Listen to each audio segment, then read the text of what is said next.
Estamos de regreso ya de vuelta en Cuenca en Directo, dando la bienvenida en esta tarde. Un gusto que nos acompañe en los estudios de Unción Televisión Javier Bonilla Zapata, más conocido por todos los ecuatorianos pues como Bonil, caricaturista, político y sobre todo independiente, lo mencionaba yo en inicio, cuyos dibujos pues se publican en el diario Universo y usted lo sigue sin duda. Bienvenido, un placer que esté con nosotros en la ciudad de Cuenca.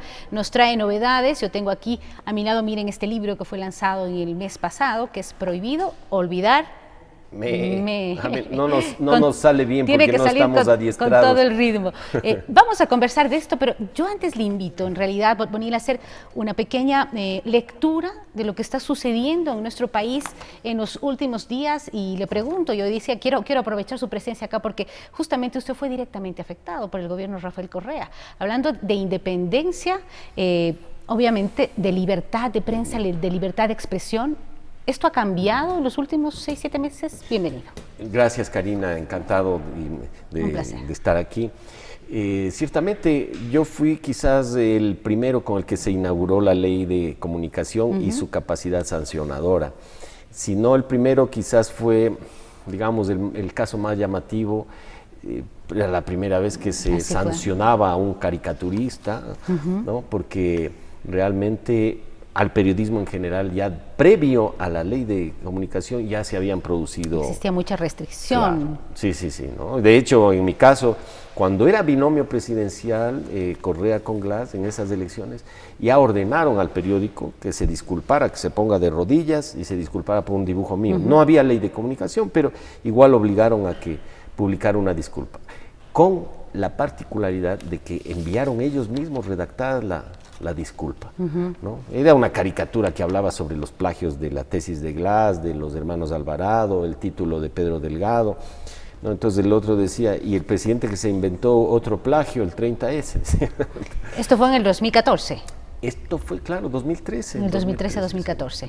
Ahora, mi pregunta es clara también. ¿Qué ha pasado con los medios desde la salida ya del presidente Correa, en la actualidad del presidente Moreno? ¿La situación volvió a la normalidad? ¿Se siente un ambiente más, en realidad, de independencia y de libertad en la prensa nacional? No, yo creo que hizo mucho daño. Tal es así que varias empresas de comunicación quedaron muy afectadas. La ley de comunicación, entre otras consideraciones, reguló mucho el tema de publicidad, lo cual era una dedicatoria para estrangularlos financieramente. Eso ha hecho que algunas empresas, algunos medios de comunicación hayan tenido que despedir a gran parte de su personal. ¿Qué ha pasado? No podemos decir que ha regresado a la normalidad. Pero ha bajado en ese aspecto, sí, digamos, no hay el acoso que había, no hay la sabatina, no hay los insultos. La semana pasada se ha sancionado a Teleamazonas, que me alegro muchísimo que no se van haya a acogerse a la sanción, exacto, ¿no? Que es lo correcto. Pero hay mucho que hacer todavía, Karina, ¿no? Yo le pregunto a Bonil, estaba revisando la caricatura de hoy y lógicamente son los temas que están de coyuntura. Si es que hablamos del caso del vicepresidente que no está en funciones, Jorge Glass, que fue ya pues condenado a 6 años de prisión, ¿cuál es la lectura que le da Bonil con su humor? 6 años de vacación, digamos, ¿no? 6 años de vacación. Para respetar su visión. La verdad que hay algunos juristas que dicen que no podía darle 6 años, sino 5 años, etcétera. Pero más allá de todo eso, esta es la primera instancia. Esto es un caso mínimo.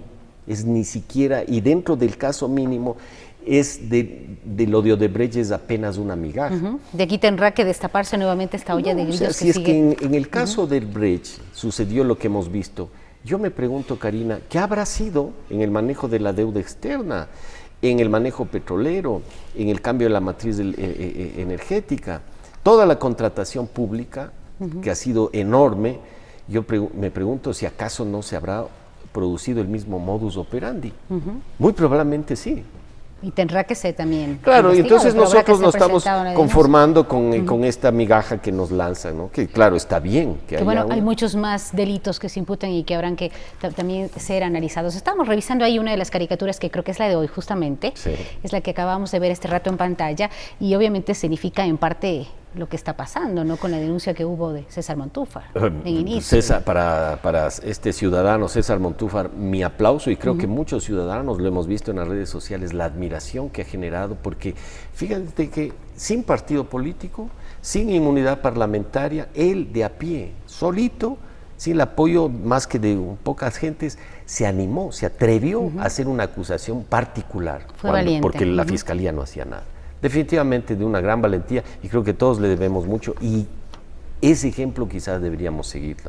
La ley de comunicación y la situación actual de el director de la Supercom, ¿sí? Sí quisiera analizarlo también, qué es lo que va a venir con esto, porque ya se está destapando también algunas situaciones de irregularidades que se han generado a su cargo cuando estuvo a cargo de Gama TV en su momento. Claro, pero hay, como digo, ¿no? Son casos muy pequeños, que ya, digamos... ¿Lo más grande está todavía oculto? En la Supercom se produjeron muchísimas irregularidades. En mi caso, también nos afectaron el derecho a la defensa. En la misma superintendencia que de oficio inició el caso de la caricatura de Villavicencio, ellos mismos denunciaron, ellos mismos conocían y ellos mismos sancionaron. Juez y parte. Es decir, durante toda la vida institucional de la Supercom se han producido esas. Se debe cambiar la ley. Cambió los textos en un librito que lo distribuyó en la población arbitrariamente. Eso es un delito penal y que está el juicio ahí, ¿no? Sobre la ley de comunicación, mucho se ha hablado ya de la ley y justamente pues el secretario de la SECOM había hablado y dice, pasa lo de la consulta popular y se va a estudiar la reforma a la ley de comunicación, pero ¿se la debe archivar o se la debe cambiar? Mira, si hay algo que rescatar en la discusión será siempre el derecho de los ciudadanos. Si acaso un ciudadano que no tiene la posibilidad de haber dado la información a un medio de comunicación y se publica alguna cosa que lo afecte, estaría bien que haya un derecho a la réplica. Que no es lo que sucedía durante estos 10 años en donde se negaba la información a los periodistas y después cuando el medio de comunicación publicaba porque tenía que investigar, inmediatamente le caía el derecho a la réplica, ¿no? Eso no es un derecho a la réplica, era un abuso, ¿no? Pero la ley como tal contempla sanciones para qué casos, ¿no? Creo que el Código Penal, el Código Civil, ya es más que suficiente. Cuando alguien se sienta afectado en su honra, por último, pero ¿por qué? Ya se cuenta con ello. Para que lo que pasa es que esa ley, Karina, usted lo sabe bien, fue una ley hecha específicamente para controlar y agilizar las sanciones a los medios de comunicación. Nada más.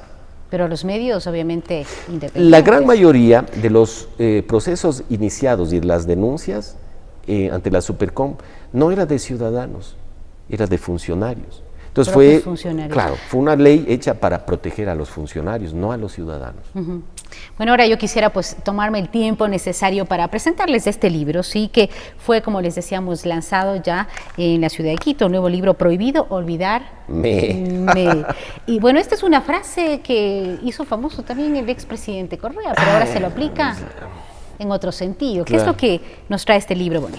Bueno, yo estoy cumpliendo el mandato real que él mismo dijo, prohibido olvidar.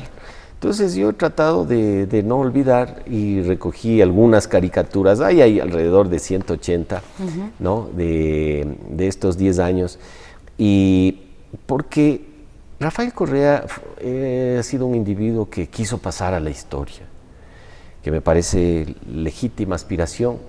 Yo humildemente con este libro pretendo que él pase a la historieta, entonces no puedo hacer más, por eso es quizá el personaje principal. Pero hay una cosa que a mí me parece importante, Karina, es el hecho de generar una memoria, un registro, ¿no? Porque conviene que los jóvenes especialmente, hay jóvenes que hoy tienen 25, 30 años y que efectivamente algunos se creyeron toda la campaña de propaganda. Existe amnesia en los ecuatorianos, muchas veces lo decimos y lo replicamos también, pero somos conscientes de ello, igual nos pasa. ¿Existe amnesia en realidad? En los ecuatorianos, en las ecuatorianas no, porque ellas sí te están recordando todo. En los caballeros ecuatorianos, sí. Sí, no, en general en el Ecuador. Pero yo creo que ahora que hay más apertura para publicar cosas, nos hemos estado enterando, Karina, de cosas que el mismo presidente ahora, que fue del partido de gobierno, en una entrevista con el periódico ABC, dice que una corrupción espeluznante. Así es, que él mismo está en realidad él recién se asombrado. entera, nosotros ya sabíamos, ¿no? Pero ya es un paso. Y entonces los jóvenes tienen que recordar, y el pueblo en general tiene que recordar, que todas esas carreteras, todos esos hospitales, que está muy bien que se los hayan hecho, quizás si no hubiera existido el sobreprecio, a lo mejor había muchos más hospitales y carreteras. Claro que sí. En el libro no existe un índice. No, y si me permites, Por atrás, favor. aquí hay una serie de frases, ¿no? Una de esas que dice, el hecho de que este libro no tenga un índice es revelador. ¿Por qué el afán de ocultar un dedo? Tácitamente lo digo, inducen al lector a pensar que también esconden el anular y solo muestran el medio. Firma Carlos Ochoa. Son frases así de personajes famosos. Son las frases de los personajes justamente que hicieron historia en estos 10 años. Claro, ¿no? ¿Cuál es la caricatura que más obviamente, pues, tuvo un mensaje que llegó a calar hondo en todos los ecuatorianos, la que más pegó, se puede decir, de todas las que podemos observar acá? Quizás la más conocida fue la de la rectificación. La rectificación. ¿No? Esa se publicó creo que en muchos países, porque la prensa internacional recogió este caso, este tema de que era, imagínate que ya sancionaron, mandar a rectificar una caricatura, ¿no? Cuando en realidad lo que uno espera como ciudadano es que los que rectifiquen sean los políticos, Claro que los sí. funcionarios, ¿no es cierto? Aparte que las caricaturas, en este caso el humor que ha puesto Bonil, dice mucho del sentir del pueblo. Porque Sí. se lo recaba, me imagino yo también, de lo que está pasando en el día a día, de lo que siente la gente. Claro, pero a ver, uno se entera de la corrupción. Lo de Está ahora. a la vuelta de la Yo esquina. pregunto, ¿qué ciudadano es incapaz de indignarse ante eso? Ninguno. Todos nos indignamos. Entonces, muchos expresan de una manera, unos con insultos, con agresividad, y a mí me indigna, pero en lugar de insultar, Karina, lo que hago es convertir esa ira, digamos, esa frustración, convertir en un mensaje humorístico, en una sátira, en una ironía, y volverla más civilizada, digamos, ¿no?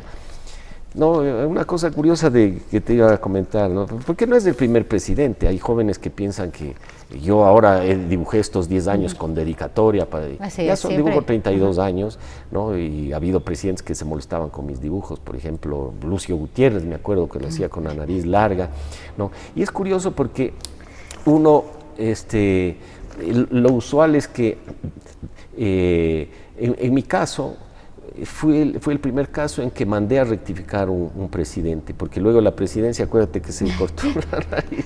Claro que sí, tuvo que pasar esto. El tiempo es corto, nos encantaría seguir hablando. Los cuencanos, las cuencanas, donde podemos contar con este libro aquí, pues lógicamente está muy interesante de conocerlo, y el humor que siempre pone y plasma. Gracias, Karina. Bueno, sí, aprovecho el viaje de ahora en Cuenca, me voy a quedar a vivir en Librimundi. Ay, qué bien. Hoy y mañana, a partir de las 5 de la tarde, voy a estar ahí con mi caña de pescar incautos. Por favor, que se acerquen entonces a Librimundi y que puedan adquirir el libro. Tiene un tiraje, me imagino, limitado. Esta ya es la tercera edición. Correcto. Presenté el 23 y 28 de noviembre. Qué bueno, eso quiere decir que ha sido un éxito entonces. Es una edición de autor, ¿no? En donde yo soy el chofer, distribuidor. Absolutamente todo.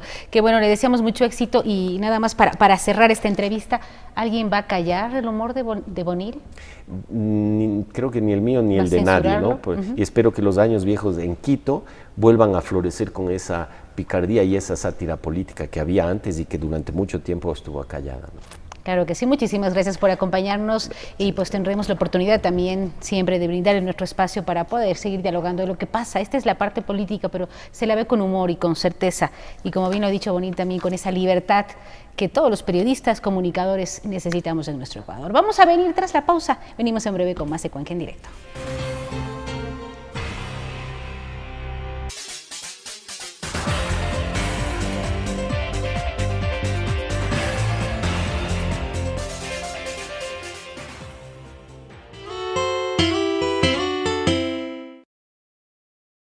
Hablemos de